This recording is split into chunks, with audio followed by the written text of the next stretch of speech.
এই ভিডিওতে যে দিদিকে দেখছেন সে দিদি রোজ রাস্তার ধারে ছোট ছোট বাচ্চাদের ফ্রিতে পড়ান। না কোনো ক্লাসরুম আছে, না কোনো ফি নেন, শুধু একটা ইচ্ছে আছে যে বাচ্চাগুলো হয়তো পড়াশোনার সুযোগ পায় না সেই বাচ্চাদের একটু শেখানো আর একটু এগিয়ে দেওয়া। প্রতিদিনের মতন সেদিনও উনি পড়াচ্ছিলেন বাচ্চাগুলোকে। ঠিক তখনই সেখানে একজন কাকু এসে দাঁড়ান। তিনি কিছুক্ষণ ধরে দূর থেকে দিদির পড়ানোটা সবটা দেখেন, কিভাবে দিদি মন দিয়ে বাচ্চাগুলোকে পড়াচ্ছে। তারপর কাকু ধীরে ধীরে এগিয়ে এসে পকেট থেকে কিছু টাকা বের করে দিদির হাতে দেয়।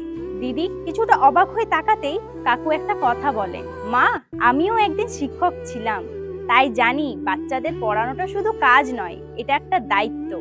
আর তুমি যেটা ফ্রিতে করছো তার জন্য সত্যি অনেক বড় মন লাগে। এই কথাটা শোনার পর দিদির চোখে জল চলে আসে, কারণ ওই দিন উনি কিছু টাকা পাননি, পেয়েছেন নিজের কাজের সম্মান। ওনার পরিশ্রমটা কেউ বুঝেছে, এই অনুভূতি হওয়াটাই সবচেয়ে বড় ছিল।